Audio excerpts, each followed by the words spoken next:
Alo Trà Vinh xin chào các bạn. Hôm nay thì mình chia sẻ cái món bánh mà mình thấy rất là ngon mà còn dễ làm nữa. Tận dụng cái bánh mì mà ăn không hết á thì bỏ cũng phí, bây giờ kết hợp với đậu xanh để ra được món bánh ngon. Mời các bạn mình cùng vào bếp để thực hiện luôn nè. Mình chuẩn bị ở đây là 100g đậu xanh ngâm nước cho nở mềm. Rồi các bạn cho thêm 300ml nước, nấu lửa nhỏ nhỏ để cho phần đậu nó khô, nó cạn nước và nó chín. Ở đây là mình có một ổ bánh mì lớn nè, thì khoảng 3 cái ổ bánh mì nhỏ các bạn. Ổ bánh mì này là mình để được 1 ngày rồi, không ăn thì bỏ cũng phí nè. Bây giờ đem làm bánh kiểu này mình thấy ngon hơn bánh chuối luôn. Đậu xanh thì mình nấu chín rồi, mình để qua một bên nè. Tiếp theo là mình có nửa chén đường 150g, thêm chút muối, 1 chén bột năng 150g, cùng với 500ml nước cốt dừa cho nó béo ngon. Còn không thích nước cốt dừa thì các bạn thay sữa tươi không đường. Phần bánh mì thì mình sẽ xé ra nhỏ nhỏ. Bánh mì này là mình ở trong siêu thị bán thì mình thấy nó hơi cứng, nên là ăn nó cũng không ngon. Ăn liền thì nó nóng, nó mềm. Còn các bạn để qua ngày nó hơi cứng và hơi khô một chút xé nhỏ ra. Rồi sau đó mình sẽ cho hết cái phần nước cốt dừa vô. Nước cốt dừa thì các bạn dùng cho nó béo béo nha, ăn nó mới ngon. Giống như là mình làm bánh chuối nướng, nhưng mà hôm nay mình sẽ kết hợp với đậu xanh thì nó sẽ ra cái độ béo béo bùi bùi á. Cho hết vô rồi bây giờ các bạn bóp vô cho nó thấm nước cốt dừa thì bánh mì nó sẽ mềm. Trong bánh mì là nó có cái bột mì, thì mình làm thêm cái bánh này nó sẽ có cái độ xốp xốp kết hợp với bột năng để tạo cái độ dai cho bánh. Bóp chút xíu là mình thấy nó mềm và nó thấm nước cốt dừa rồi. Rồi bây giờ các bạn sẽ cho hết một chén bột năng 150g vào trong cái thau luôn.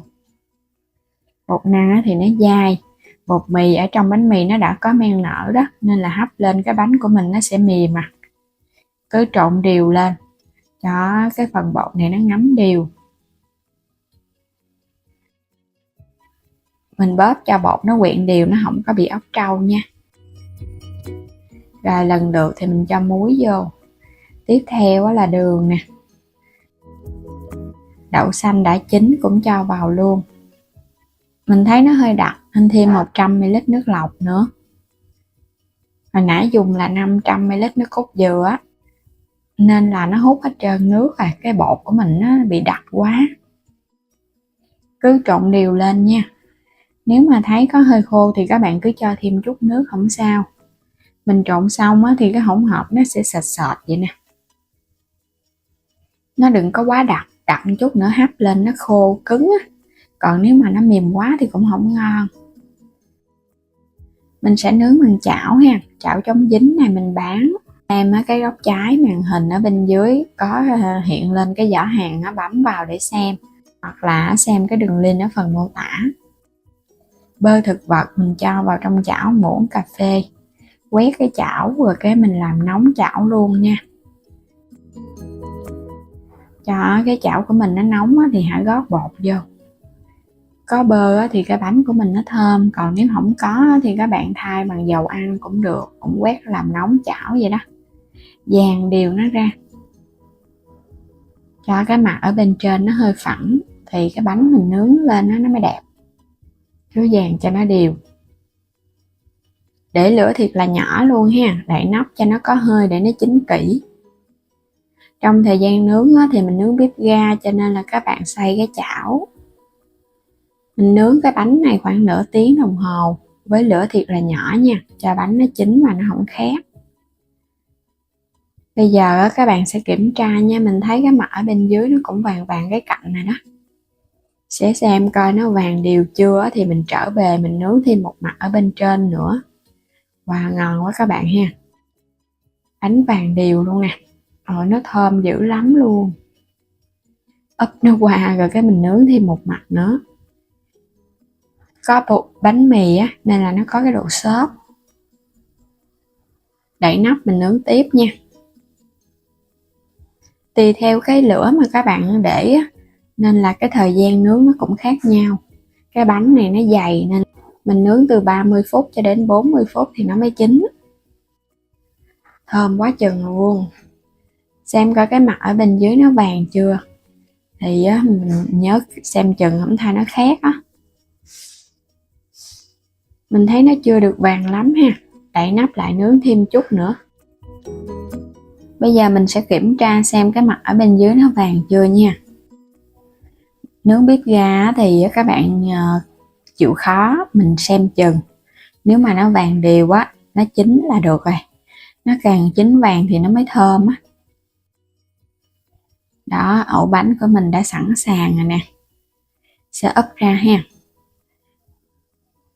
Bánh nướng kiểu mới kết hợp với đậu xanh và nước cốt dừa thì mình thấy bánh của mình nó đã béo bùi và ngon rồi. Cho thêm cái bánh mì, nó có thêm cái độ xốp xốp hòa cùng với cái độ men ở trong bánh mì á. Nên là ra cái bánh của mình để sang ngày ăn nó vẫn mềm luôn. Nó không có bị khô cứng gì hết. Đặc biệt đó là mình thấy nó thơm cái mùi bơ nè. Giống như là cái mùi của bánh khoai mì nướng gì đó. Cắt ra ha. Nhưng mà ở bên trong nó dẻo nè. Đó, cái ổ bánh của mình đã sẵn sàng rồi đây. Nhìn màu sắc cũng hấp dẫn nữa. Nướng vàng vàng vậy nè, nên là cái màu cũng ngon. Dẻo dẻo, dai dai và mềm mềm. Cắt những cái lát nhỏ nhỏ ăn cho nó dễ nha. Khi ăn thì lấy ra ăn nó không có ngán. Thơm, mùi bơ kết hợp với độ béo của nước cốt dừa. Ở bên trong thì dẻo dẻo và nó xốp xốp á. Nướng càng vàng thì nó càng thơm á. Cái bánh này mình cho độ ngọt cũng vừa nên là nướng nó không có khét. Bẻ ra ở bên trong nè. Mình thấy nó dẻo dẻo ha. Nãy giờ mình nướng xong thì nó vẫn còn ấm ấm nóng nóng nè. Nếu để nguội thì cái độ dai nó sẽ nhiều hơn chút. Nướng xong các bạn ăn không hết, cứ để yên, qua ngày hôm sau mình ăn vẫn ngon luôn. Nhưng mà nhớ là đừng có động tay vào nha, tại vì trong bánh có nước cốt dừa. Nếu các bạn động tay vào để qua ngày hôm sau nó sẽ bị hôi á. Còn làm bằng sữa tươi thì nó dễ hơn, nó không có bị hôi. Bây giờ thì mình chúc các bạn ngon miệng với món bánh đậu xanh nướng kiểu mới này nha. Vui lòng đăng ký kênh Alo Trà Vinh và Alo Trà Vinh 2 ủng hộ mình và mua thêm các sản phẩm mình để phần mô tả đó, ủng hộ mình nha. Xin chào tạm biệt, hẹn gặp lại các bạn ở những video tiếp theo.